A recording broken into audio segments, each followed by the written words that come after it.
Act and the as you know, the CARES Act and the stimulus bill includes significant infrastructure money, particularly for broadband.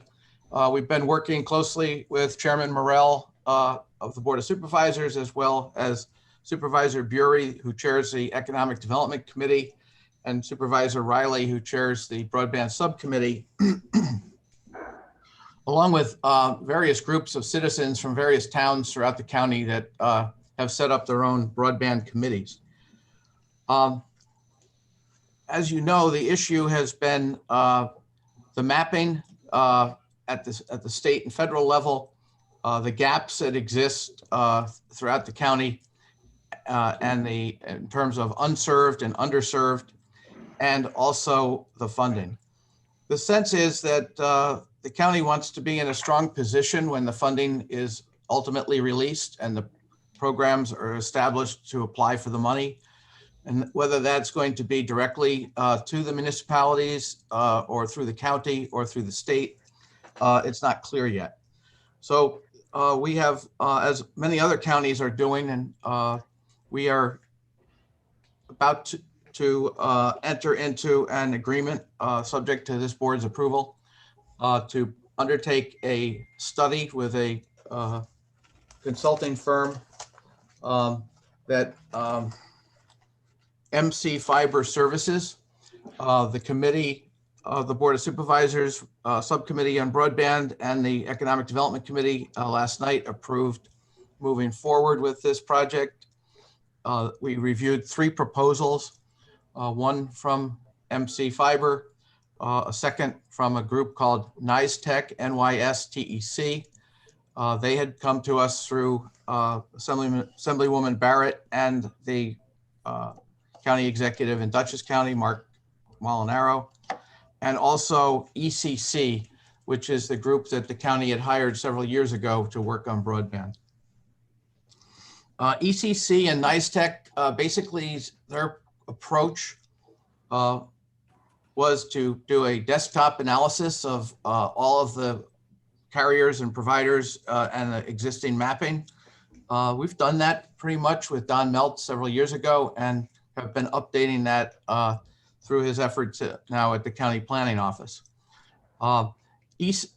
MC Fiber proposes to undertake a 8 to 10 week study for $30,000, where they would go out and actually take the mapping and do field work to identify where, checking the poles and where the information, get the information both on Google Maps and in Excel, and then based on where those gaps are and who the providers are, work together to identify costs and a plan that would enable us to apply for funding. The proposal from NYSTEC was a 10 to 12 month effort. And they indicated that after they did their desktop analysis, they would share it with the broadband committee and ask the broadband committee to go out to each of the towns and get information from the residents of those, or the committees in those towns, as to where the gaps are. The ECC approach, it was similar, except their idea was then to do a 6-week marketing campaign of a survey, giving out a web link to people to go online and report back in what their broadband service was or wasn't. The issue there, people feel, is that most people don't know what they have or what the speed is or what the level of service is. And those who don't have it, how are they going to go online to report that they're not able to have the service they need? The sense was that NYSTEC has some value, but if we do this work with MC Fiber, we will have the data that we will need to get the value out of them in terms of identifying some of the funding programs, because they're a much larger organization.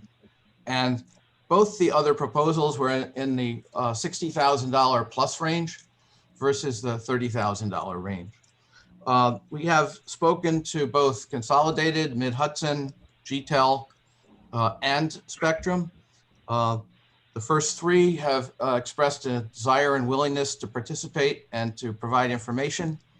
We're still waiting to hear back from Spectrum. They're under the gag order of the Public Service Commission because they were done that their expansion was done pursuant to the merger. So they're a little bit more corporate in their response, but we do have a good relationship with Kevin Egan, who's our government affairs representative. The Board of Supervisors would like us to undertake this study, but they also passed a resolution last night recommending to the full board that they would contractually enter into a contract with CEDC, subject to this board's approval, to undertake this study and to pay us the $30,000 that we would pay to the vendor as a subcontract. The theory is that by doing it this way, they will have an agreement with us that they could submit for reimbursement to the federal government. If they undertook the contract directly, they don't want to take the chance that they say that, well, that was your own expense. We have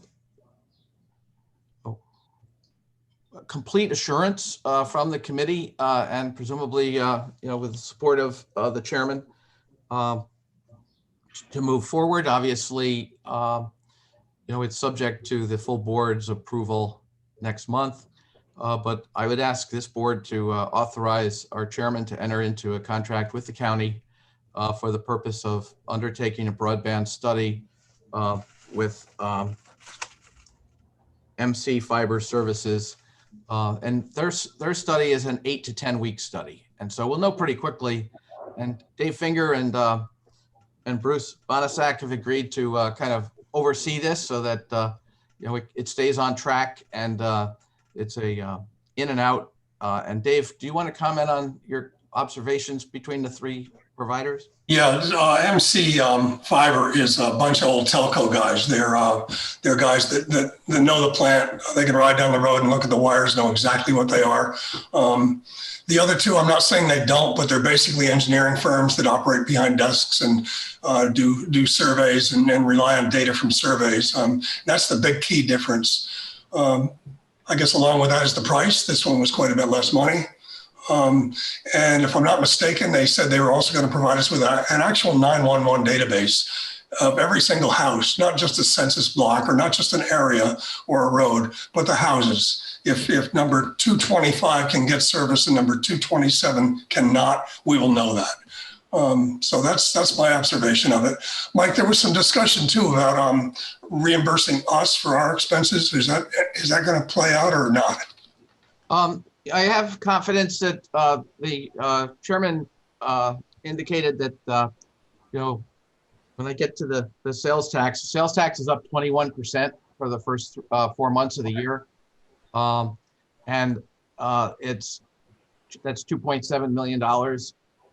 It's also up 3.2 million from 2019. So it was not only the COVID burst, but the county is reassessing their funding of all departments and organizations that were cut. And I'm confident that we will get additional funding, but that process was a little more involved and takes a little longer than getting this initiative started. Sure, understood. I mean, this is the hottest item that we have. The state really threw us a curveball in Columbia County with this charter deal.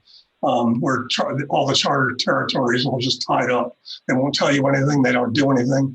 So we're kind of taking the bull by the horns here and going to try and get it done ourselves. I think $30,000 is a pretty good bargain to get a real good start on it and be hopefully first in line when the money becomes available. So that's kind of my cue on it. Any more discussion? Yes, question, Mr. Chairman? Sure. We need to be sensitive to additional staff workloads. Could Mike please address how, if at all, the workload of the staff will be impacted? Yes. At this point, it's been simply a concierge coordination effort that I have primarily been involved in. We do have an intern starting on June 1. He's a senior, college senior, with 1 semester left. We're also in the process of posting a job ad for Erin's position. As you know, Erin's retiring at the end of June. And we also have a project manager position. And what I've done is I've looked at the budget so that I want to be able to stay within the budgetary parameters for salary, benefits, and taxes. And so the plan would be to start the intern on June 1st, start the finance person on July 1, and start the project manager either in August or September. And that way, we will be able to hit the budget number for the year based on the cost of the employees who left. So I do think that most of this interface will be with the consultant dealing with the county's 911 department and the county data department and the county's mapping through the planning office with Don Meltz. But this project, I don't think will consume too much of our time other than working through some of the issues that may come up where we redirect people to other resources. Thanks, Mike. No, thank you. Any more discussion? This is a no-brainer. So moved. I mean, it's a no-brainer to me. Well, it's also a high priority for the people that funded 50% of our budget. So we have a motion on the floor to enter into a contract with the county and ultimately with MC Fiber for $30,000 to do a survey of Columbia County's broadband. Do I have a second? Second. All in favor? Aye. Aye. Is anyone opposed? Motion is carried. I'm going to break Mr. in. Chairman, that's with respect to the contract with the county. The contract with MC Fiber, I would like to get authorized to start immediately. I have great confidence that the county is going to deliver on the funding. Both the majority leader and the minority leader of the Board of Supervisors have indicated that they want us to be paid for this. But if we could get this started, if we could enter into the contract in good faith that the county is going to reimburse us, we have the cash Sure. to front this, but I would like us to do that. And I have more than every absolute confidence based on last night's meeting. I do too. I didn't realize we needed a separate motion, so I'll look for a motion to enter into a contract with MC Fiber. So moved. Dave, if I may, just a quick question. Does Hi, Jim. the MC Fiber contract exist? Yeah. We have the proposal and I have to work with Andy to get the contract into a contract form. I'd certainly give you the motion subject to your review and Andy's review. And a second? I'll make second. All in favor? Aye. Is anyone opposed? It's carried. I'm going to break in just for 1 second here, if I could. Our third new member has joined us. I just want to say welcome, Mike. You're on mute. I tried to hold space bar, but yeah, thanks to be here. All right. Chairman, Okay. Very quickly, in other areas, we're continuing to work with Patterns for Progress on the city county housing study. The county has asked for some support on the various opportunities for climate change certification, both at the individual town levels and at the county level. And we continue to help the county with the solar pilot program for those projects in towns where the town planning board has approved the project. And basically, when a solar project is started under the real property tax law, they send a notice to each individual municipality asking to respond within 60 days as to whether or not they want a pilot or whether they're okay with the full 15-year exemption. At this point, most of the towns and school districts and the county are responding that they do want a pilot. We've set up a pilot standard for the 5 megawatt projects, and we're now, and that obviously excludes Copake, because, as you know, COPEC is opposed to the project, and the full Board of Supervisors voted to support the opposition to the project by the town. So, at this point, we are representing the county in the negotiations on these solar projects, and we've done 8 of them, and it's pretty standard. $3,500 a megawatt, 2% escalator for the 15 years, and we make sure that the county doesn't sign the agreements until both the town and the school districts have. And the split is 50% to the town and 25% to the county and the school district. But they are proliferating, and I think it's it's more ministerial, but there is some negotiation. There's some of these developers try to get you to 3,000 a megawatt or 2,500 a megawatt, but we've kind of set a standard here. We've had numerous 8 to 10 projects come to fruition where we've been asked to provide some support. And we also did close on the Hudson Valley Creamery's Office of Community Renewal Grant. They did receive $45,000. It's $15,000 a job. They had hoped to have more jobs created, but with the pandemic, they're behind on that business plan. What we did with the state was we closed out the grant. They received what they were eligible for at the present time, and the state has said to reapply with a new updated business plan for the further expansion of the facility. And this way, they weren't continuing to get extensions from the state, but they're going to take a step back and reapply.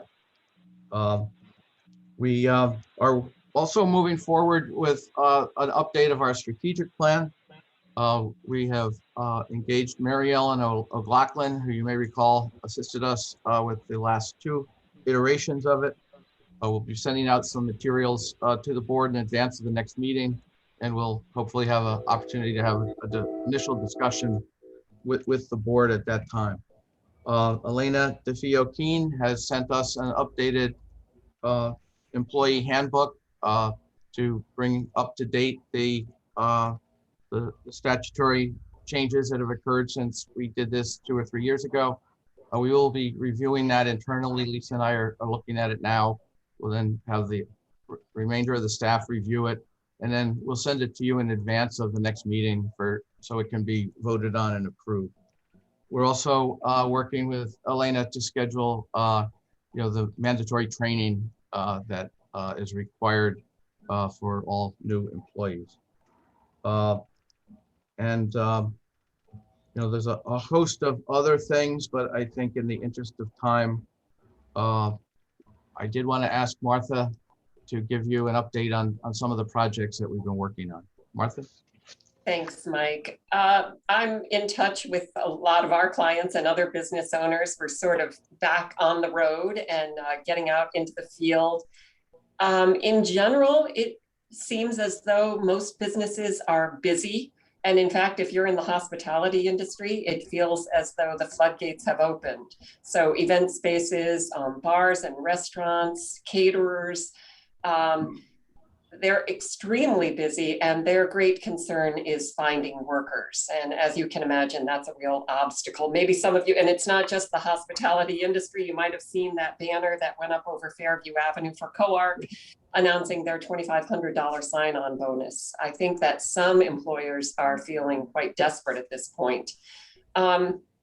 Not everyone is thriving. I heard from a client yesterday, we made a rapid recovery loan to this client exactly a year ago, and she's now looking for additional funding. I was a little reluctant to offer her an additional loan from CEDC, but I did refer her to the Capital Region Advancement Fund, and I think that she will be successful. I'm hopeful at obtaining additional funding there. Mike and Lisa and I all visited the Clock Estate Distillery last week. You might remember John Frischkopf. We've been working with him for over 2 years now. This is a very significant project in Claverick. I think it's 180 acres. They have been slowed by the pandemic, But the pole barn is up, this huge pole barn, and John took us up to the top of the hillside where the distillery will be located. They hope to break ground this summer, and we have been helpful obtaining a grant for Clock Distillery, and they've been most appreciative of our assistance. We'll continue to work with him to find other benefits if they are available. And Lauren, do you want to mention our field trip yesterday? Oh, I sure will. So Martha and I drove up to Kinderhook Village yesterday for a tour of the former hat factory, right across the little village green at number 8 to 10 Hudson Street. The owner of the new owner of the property, Darren Waterston, completed the micro business seminar series last fall, and it's an ambitious project.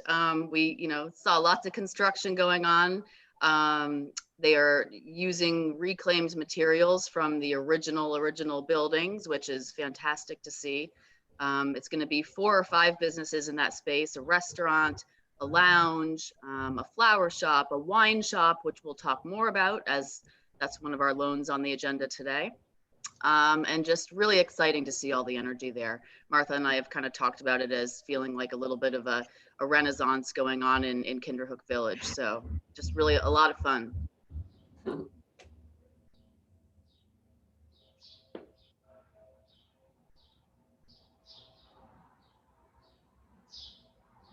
Mike, are you still up? You're muted, Mike.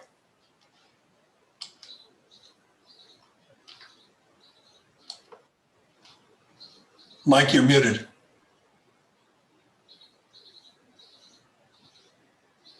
Mute.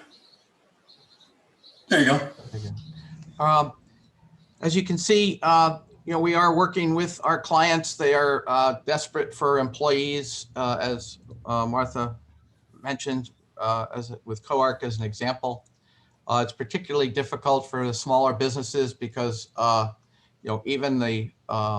even at the entry-level jobs, the minimum wage jobs, the big boxes and others are, providing significant sign-on incentives or increased wages. We have been working both with a group at Patterns for Progress and our workforce partners on efforts to address that. With respect to the sales tax, as I mentioned, it's up 21% this year. The housing for April is quite scary because, when you're looking at these, it doesn't take more than a couple of high-end sales to trigger this. But in April of 2020, the median sale price was $250,000. In April of 21, it's $405,000. That's a 62% jump. Now, that's kind of out of context because of the fact that it's 1 month of sales, but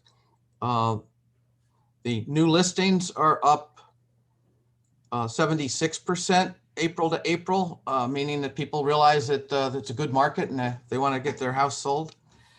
Closed sales in Columbia County were up 35% from last April, and the number of homes for sale are down 41%. We're still hovering as number 2 in the state behind Tompkins County on unemployment. It hasn't moved much. And, the number of jobs, there's still about 1,000 people on unemployment in the county. There was about 250 people were added to the job rolls last month based on some of the hospitality reopenings. If there are no other questions, Mr. Chairman, we could move on to the financial report. Yes, please do. Just pull it up here.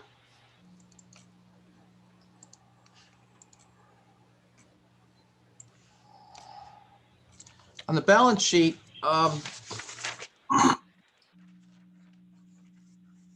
basically we're, our net assets are down $240,000.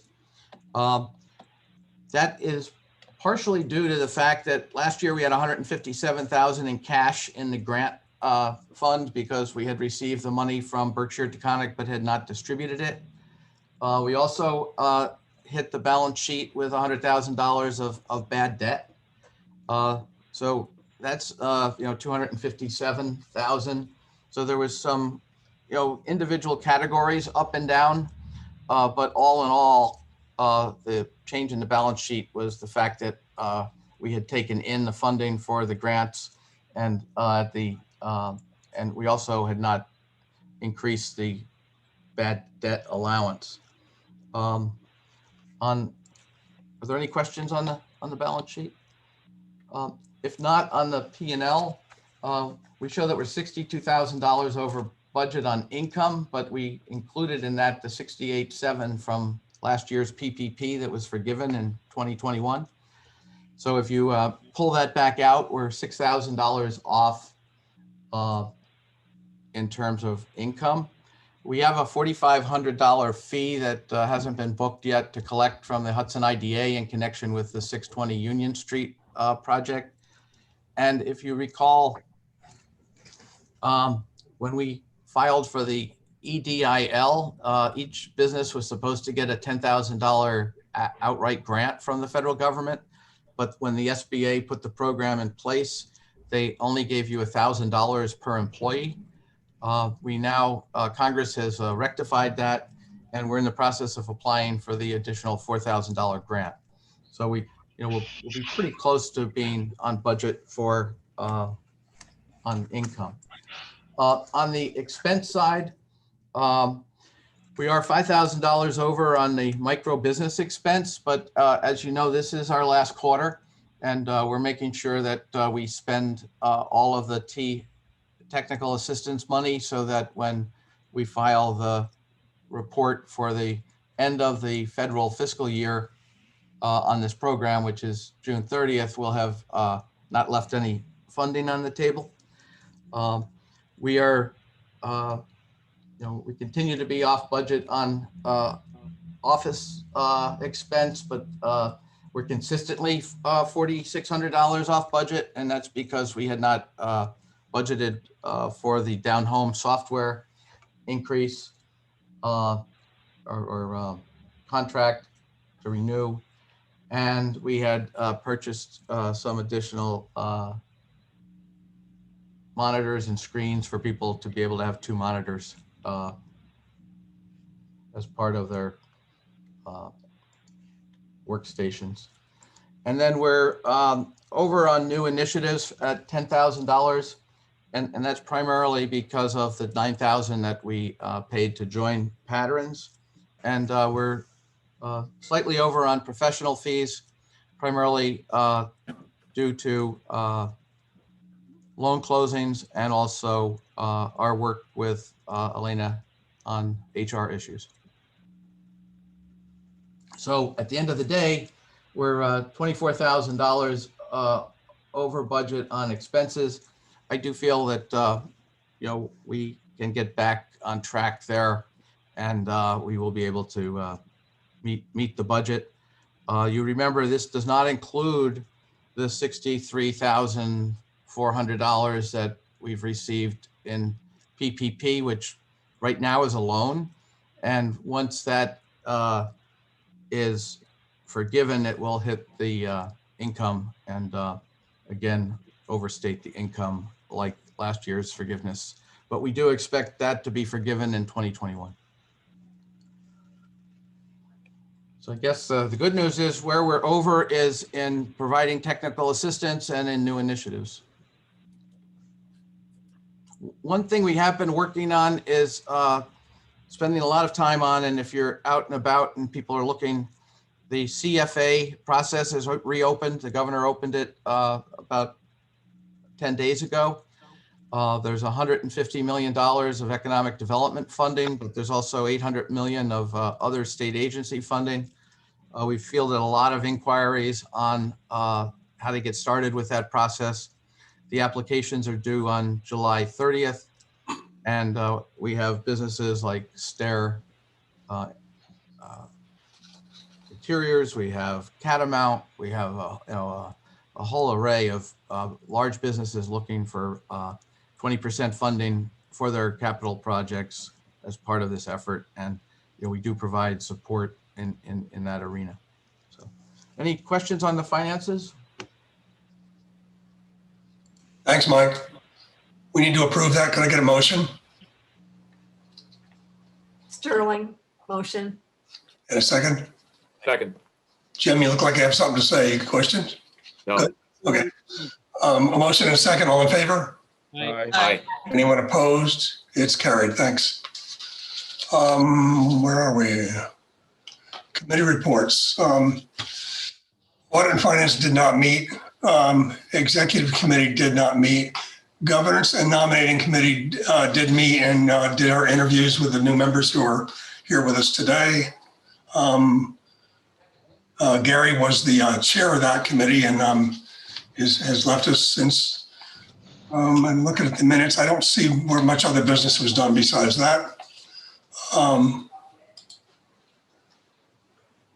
Loan Committee did meet. Martha or Lauren, you want to take over? Sure. Dave, I'll go over the portfolio review.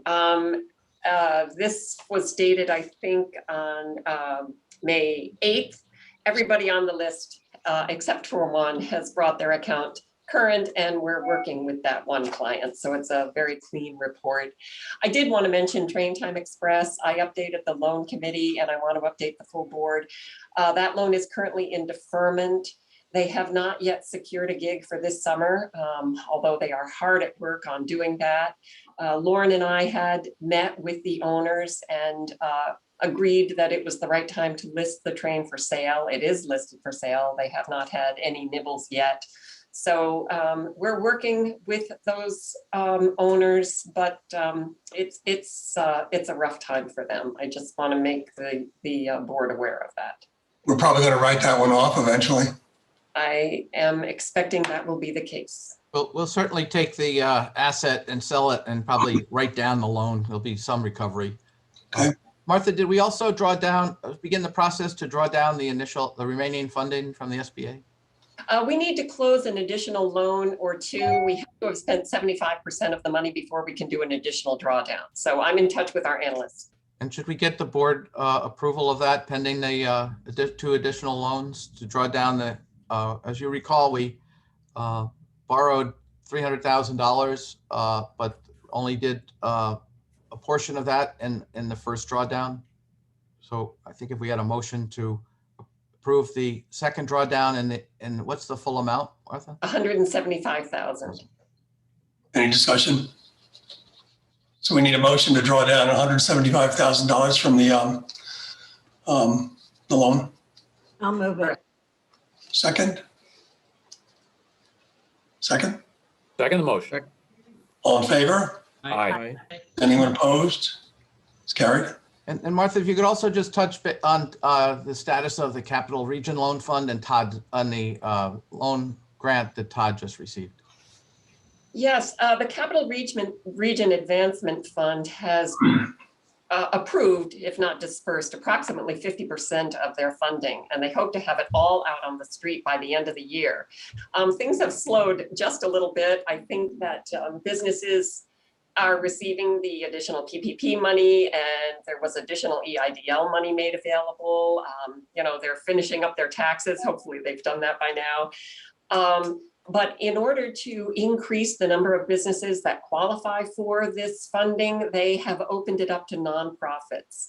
And this is anywhere from $25,000 to $500,000 per loan. Businesses in Columbia County qualify. It's a 1.5% interest rate with no principal payments for the first 6 months. So it's very attractive financing. Maximum term, however, is 5 years. And I think we'll get out the word that this is now available to nonprofits in the county. And yes, Todd Erling at HVADC just received, what was it, Mike? 2.6 million, I think, in funding. Yes, and that announcement was made last week. I don't know when the money will be available to them, but they will be making a lots of additional loans, and they are looking to hire a loan officer / underwriter to work in their offices as well. And, So that will be for the 7 counties that they cover, and this is all ag-related businesses. And, you know, we look to utilize that as another tool in our toolkit, and we have talked with Todd, depending on how how the money is released, as to what role we might be able to play in a back office service provider role, or especially with this software that we have.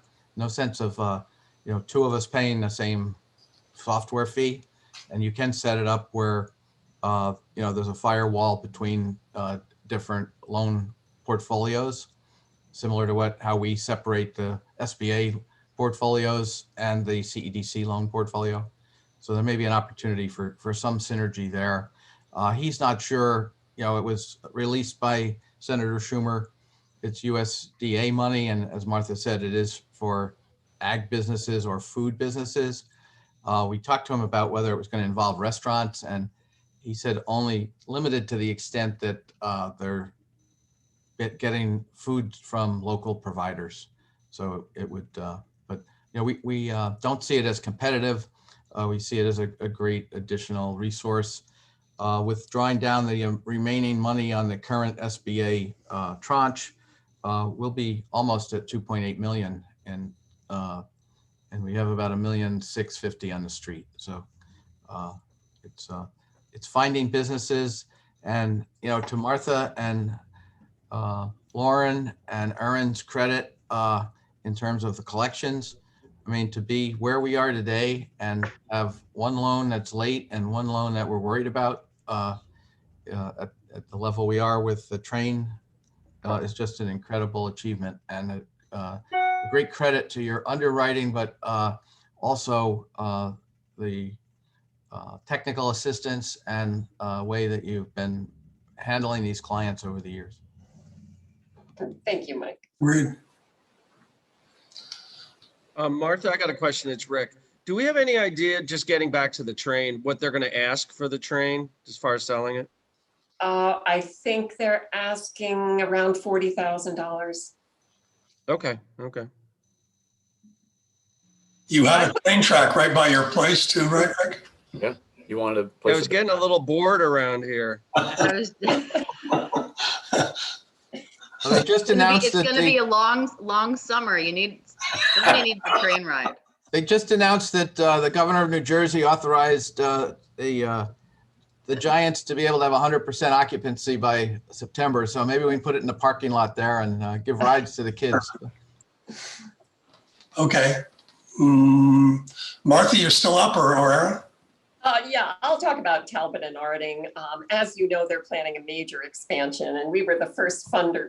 We were their only funder since they have started, which I think was back in 2015, and we're in first position with our UCC. Last time I looked, the only other filing was from the SBA for their EIDL loan. But now the balance of their financing is in place. It's a package consisting of 3 lenders: the Grow America Fund, the Capital Region Advancement Fund, and HVADC. We do partner with HVADC on quite a number of projects, and we share the technical assistance for these projects as well.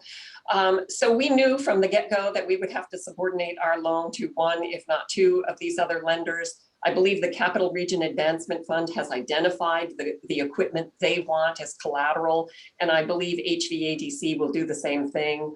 I'll probably work with Andy to figure out how to modify our, our UCC. We won't be in first position, but all of the other lenders know that we also need our loan secured. So I think we'll end up with a piece of equipment and possibly their catering van for our collateral. We'll certainly do the best we can, but we need to get this project finished. Their outstanding loans total approximately $55,000. They've never been late on a payment. I'm comfortable with this, and the loan committee felt comfortable with this, but we also want the full board to give their approval. Okay. Any discussion? Yeah, I have a question, Martha. When we approved this, whatever number of months ago, you thought that this was financially thin, and I think you even described it, quote, as a character loan. It sounds to me as if it's a far more secure possibility than it had been 6 or 8 months ago. They've done, well, all of these other lenders have approved them for their borrowings, and that includes our loan and their ability to repay the loan. So it does seem that they have really strengthened their position. Yeah, I'm not terribly concerned about this one. I think the challenge for them is going to be getting their customers off of Warren Street, because their new facility is on Allen Street, and that's still a little bit untested in Hudson. When are they, sorry, when are they launching in the new site? They hope to be in there in June. And they're leaving their old storefront entirely. Is that right? That's correct. Okay. I think it's a true testament to the startup nature of CEDC's loan program and business development program. These other two lenders that they're dealing with now are, it's a real thing. I mean, they're getting large loans that are being underwritten by others, and it takes they're no longer, as Jim points out, character loans. They're thriving business loans that people have faith that will be repaid. So congratulations, Martha. Thank you. When you introduced this some months ago, Bank of Greene County was also involved. My understanding is Bank of Greene County was looking for a USDA guarantee, and the time frame, it was adding an additional 60 to 90 days to the process, and that's when Talbot and Arding decided to reach out to the Grow America Fund, who got this done very quickly. Got it. Any more discussion? Could I get a motion to approve? I'll make the motion, subject to Andy and working out the particular collateral. Sure. Fine. In a second? Second. All in favor? Aye. Anyone opposed? Is carried. I'm going to back up one real quick here. Hey, Dave, We need to real quick, just Brian Stickles here. Just want to make sure you note my abstention in Talbot and Arding vote. Okay. Thank you. Welcome. We need to approve the portfolio review, which we didn't do. Could I get a motion to approve it? So moved. Second Cummings. All in favor? Aye. Opposed? It's carried. Thank you. Martha, you still up, or Aaron? Kinderhook Bottle Shop? That's Lauren.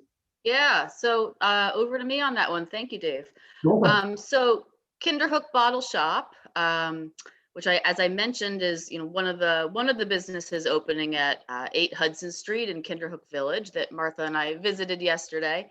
And Elizabeth and Anthony Cottingham are the owners opening the bottle shop, which is a wine shop. It's been more than 10 years since the village has had a wine shop. And the Cottinghams feel like they will be offering something distinct from any of the competitors, which at this point are a 5 to 10 minute drive away. They'll focus on small producers, local products, natural wines, always with an eye for value buys, which everybody likes. They will be doing in-store tasting in front of their beautiful fireplace, which we saw yesterday. They'll have a couple of monthly wine clubs, and the Cottinghams, they have family in the area, and they're ready to come back here. They're excited. They're ready to be running their own shop. Anthony is a certified sommelier. He has many, many years of experience running wine shops and restaurants in the city down in New York. And Elizabeth runs her own marketing consultancy, focusing on food and wine clients. So she's well suited to kind of handle that aspect of things with the business, just as well as the day-to-day operations and all the customer relationships. In terms of the financials, you have all that in front of you. We think that their request, which to be clear is $50,000, so this is $25,000 SBA microloan, $25,000 CEDC loan. We feel that it's a manageable monthly payment for them. We feel comfortable with it based on a few things here. They own a condo in Hoboken, New Jersey, which they're actually in the process of renting out right now for nice monthly income on the side. They were approved for a HELOC recently, and they'll draw on that to cover the cost of their inventory. They have significant savings and retirement accounts, as you can see. And they've also found a very, very reasonable living situation up here. It's actually a 2-bedroom apartment above the property that the owner, Darren Waterston, is going to rent out for them for a very reasonable monthly cost, right above the wine shop. So great commute for the Cottinghams.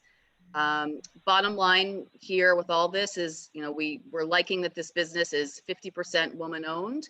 It's 50% minority owned as well. They're part of this kind of bigger, I used the word renaissance before, that feels like it's happening a little bit in this kind of nook of Kinderhook Village. And they are and have personally invested a substantial amount into this business.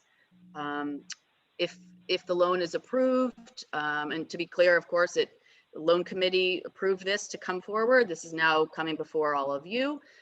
If approved, the loan would be contingent upon their receipt of their liquor license. And they're hoping to open this summer, just to be clear about that. I think, originally it was July. I think it may be more like August, but summer opening. And so the liquor license is where? The liquor license, I'm sorry? Well, they've applied for the license, so sometimes that takes a month, sometimes that takes 6 months with the liquor authority. So where are they in that? That's right. They're close is what we know. We can get an update on that to kind of hear exactly what the latest is, but they're optimistic this is coming soon. But Lauren, the contingency that they have to have the liquor license means that they can't receive the loan proceeds until they have that license, correct? Correct. Good. One other question, Mr. Chairman. Martha, for those of us of a certain age, we would recall this property being known as the Treasure Shop. Yes. Okay, thank you. Jim, you wouldn't believe what he's done inside so far. It's really exciting, isn't it? It's really exciting. Mr. Chairman, a short question. How important are the other tenancies? The aviary, the nest, whatever the names are they in place? Need they be in place? Could you address that? Yeah, I mean, one of the things that we like about this is that because there are all these businesses opening, and then there's sort of a symbiosis with them in that they're unofficially going to kind of cross promote each other. So for example, the restaurant will feature wines that are available for purchase in the wine shop. The flower shop will have a little display of wine, and vice versa. In the Cottingham's wine shop, you'll probably see some flowers, pointing you towards the flower shop, or some books pointing you upstairs to the bookstore that we hear supposedly is going to be part of the Jack Shainman Gallery. So they're excited in terms of the marketing aspect for kind of the cross promotional aspect of things. And the property owner, Darren Waterston, spoke to that again yesterday, just kind of how it really feels like a collaboration there and a collective. So it's not kind of one business opening, for lack of a better word, alone and kind of trying to make it. It's a little bit of a village in there helping each other. Thank you. Derek? Yeah, I had a quick question. And first of all, I think it's a great idea. Kinderhook really should have a bottle shop, and I think it would really add a lot. I'm excited about what's going into the apiary. My quick question is, if they're not using the 50,000 to buy, is this for operating expenses or rent or wages? What is Yeah, it is working capital and it will be used. They have to purchase a lot of shelving. There's quite a bit that it's a very raw space. So it will be used for the build out and shelving and the counter and some working capital as well. And of course, there is no guarantee working with the State Liquor Authority. It might not be July, it might not be August, it might be September, but That's right. I'm not sure the aviary will be ready to open until September or sometime in the fall either. So that's how these projects evolve. If this is approved, I'm sorry, go ahead, Derek. I'm done. Thank you. If this is approved, should we expect a parade of the other 4 tenants of the building applying for similar loans? We sure hope so. Any more discussion? Can I get a motion? So moved. Second? Second. All in favor? Aye. Aye. Anyone opposed? It's carried. Thank you. Thank you, Lauren. Thank you. And Thank you. let's have Zinnia's Dinette. Right, Zinnia's, which is kind of a retro diner / a seafood shack. Amy Lawton has purchased the former Dutch Treat on Route 23 in Craryville. The folks in that area seem pretty excited that that will no longer be a vacant space. Amy has been working for a long time on this project. She finally closed on the building in February. The previous owner holds the paper. It has 3 apartments that are currently rented. Lauren and I did visit the space. It's being, essentially, she has a new kitchen put in. She's been working with the building inspector and the health department, and things are progressing nicely. At this point, it looks like she won't be opening until late July.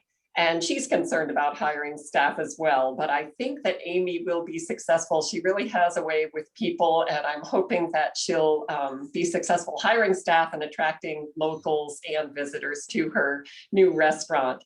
We've looked at her menu. She'll be serving lunch and dinner for takeout or dine-in. She will have, and she's already purchased, a soft serve ice cream maker, so there will still be an ice cream maker for those of you who remember the old Dutch Treat. She worked with one of our consultants, Charlene Chai, to develop her projections, which we think are reasonable. She has invested a substantial amount of her own funds in this project and secured a personal loan, and that is in addition to the $65,000 that we're proposing. If this loan is approved, it would be $25,000 in the form of an SBA microloan, $40,000 as a CEDC loan with a 6-year repayment. Originally, we came to the loan committee requesting $50,000 because we weren't quite sure they would approve any additional amount. But at $65,000, it will allow her to get her liquor license sooner rather than later. We have her working with an attorney to review her application. She hasn't submitted it yet. It has to be submitted within 30 days of the anticipated opening date. But she also has to do a little bit of reconstruction so that the liquor can be secured in a locked area. And so that additional $15,000 will allow her to accomplish that. And if she doesn't have that liquor license, it's just going to be beer and wine. If she doesn't have it on her opening date, we expect she will have it shortly thereafter. If she Again, extend her liquor license to have alcohol flavored ice cream, I mean, that's a big thing now.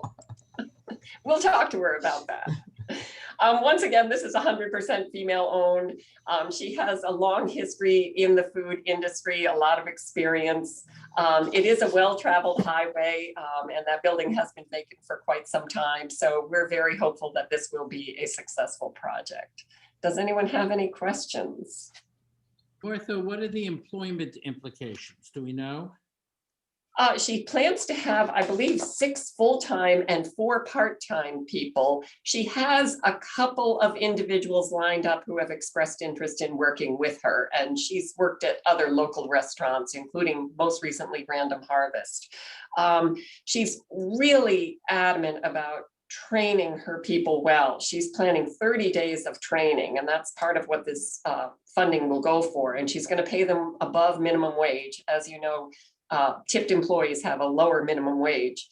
And she's not going to she's going to pay them the full $15 an hour, and in fact, up to $18 an hour. So I think I'm hopeful that she will be able to find sufficient staffing, but everyone is struggling, as you know. I mean, if you've eaten out in restaurants, you've noticed they're not filling every seat, or you're waiting an awfully long time for your food. But most people are understanding and have been patient. You know, Martha, I might have asked that same question, but did not on the bottle shop, where the employment is limited to the principals. And our goal, of course, is to promote employment. I know it's difficult to find workers, but I think that's still within our mission and still within our mandate. Mhm. Of course, the SBA only requires that you create one job, and it can be for the owner. And so both of them will be leaving their existing jobs. She works for herself and moving up here. So we're creating 2 new jobs that existed in New Jersey before. Okay. Any more discussion? Can I get a motion? Motion to approve. In a second. I will second that. Grout. All in favor? Aye. Anyone opposed? It's carried. Thank you. Martha or Lauren, do you have anything else? That it? Yeah, I just want to mention we have our second fast forward loan closing tomorrow, and that's for Common Hand Farms. So that's 2 out of 3 that have been approved so far. Great. Right. Okay, thank you. Workforce and education. I don't have anything here. Well, we did have a meeting, Dave, and Ryan and Bill Teeter brought us up to date, gave us commentary on Career Jam. And Mike, I don't know whether you want to say anything else, but you reported on Career Institute and the possibility of a job fair in the future, including Columbia Green as co-sponsors with us. I don't know whether you want to say anything more. Muted, Mike. The Career Jam effort, was well received. We're discussing with the partners how to address it for next year with a in-person event at the college with a backup virtual. Again, they wanted us to have the in-person event at CEFCU Arena at UAlbany, but both the Greene County and Columbia County partners decided we would have it here. We did have great feedback from 3 of the districts on our side of the river. I assume the people in Greene County had equal compliments, but particularly Stephanie Foster at City of Hudson School District. She was very assertive in getting it to all the counselors and teachers, and they had over 100 students participate in it. With respect to the job fair, Chris Nardone at the Columbia Green Workforce New York office at the college is planning a job fair, and he's now planning it for the last week of August, first week of September, as people realize that their $300 supplement of unemployment will fade off. He doesn't feel that, I think I reported previously, there was a job fair in Saratoga County with over 100 employers with, a couple hundred jobs, and only 40 people showed up for the job fair. So he feels to do it right now would not be effective. It will be virtual, and the Labor Department has some software for that. We also are now meeting the 2 chamber presidents, Bill Gerlach and Jeff Friedman, along with myself and Carl Heck from Economic Development, and Kellyanne Radzik from the college, and Jim Church from Questar. We're now meeting every Wednesday for an hour, and we're looking at how we can continue to support and fund and implement the Junior Career Institute for next year, for the upcoming fall semester. And we're making some real progress there. And the thought is that it may be that because of the intensive staffing that program requires, that we each put in some capital and we retain a director to run that on a part-time basis. Thank you, Jim and Mike. The last item on the agenda is strategic planning. Mike? I touched on that briefly, and I think that, we all have discussed the fact that during COVID, we did get to the point where we were a mile wide and an inch deep. I think last night it was reassuring and appreciated that the Board of Supervisors, both Robert Bury, the chair of the Economic Development Committee, and Distra Hoetling, the minority leader, and earlier in the day, Matt Morrell, the chairman, again complimented all of the staff here for the stepping up during COVID. But I do think we need to look forward and get some board direction on how to use our limited resources in a more concise and targeted way, recognizing that we're always going to spend 25 to 30% of our time as a concierge and a focal point. And the more success we have, the more people are going to call us. And that's a good thing, but it's also something to be aware of and manage. I would ask that you consider the 4 pillars that we have, and I feel that they are still viable. Entrepreneurship, serving businesses throughout the county, then infrastructure, broadband, transportation, clean energy, housing. I think those are all still viable. Quality of life. I think that in this environment, we are going to only be able to assist businesses in growing and expanding or developing facilities by having a very conscious perspective on the impact these projects will have on the landscape, the visual, and the impact on everything from noise to traffic to parking. And without continuing to focus on the quality of life, I think we won't be successful in moving projects or businesses forward. And also on quality of life, it's where we focus in on our tourism and arts and cultural organizations, and also the gig economy workers, the creative economy. And finally, workforce and education. I think that workforce and education are a key component of helping businesses to be successful. I circulated to the committee a list, 2-page list of our partners. And I think that it may be an area where we don't own programs, but we continue to partner with people who do and support organizations that are in that arena. I think it's not something we can close our eyes to or insulate ourselves from, and we can be a facilitator, but the staffing required to run workforce development programs is really beyond our capacity. So these are some of the things I'd ask you to think about. And when we did our last plan, we basically set it up where the 4 pillars, under each pillar were 3 objectives, and then under each of the 3 objectives were 3 tasks, if you will, that can be measured as whether we're successful or not. So I appreciate you're thinking about these things, and we'll get some material out to you to review, including some demographics and some projections on future population trends in the county. Are there any questions? Yeah, I just think that what you say, Mike, is so important, because I mean, this whole thing is like, where are the employees? Do they need to be retrained?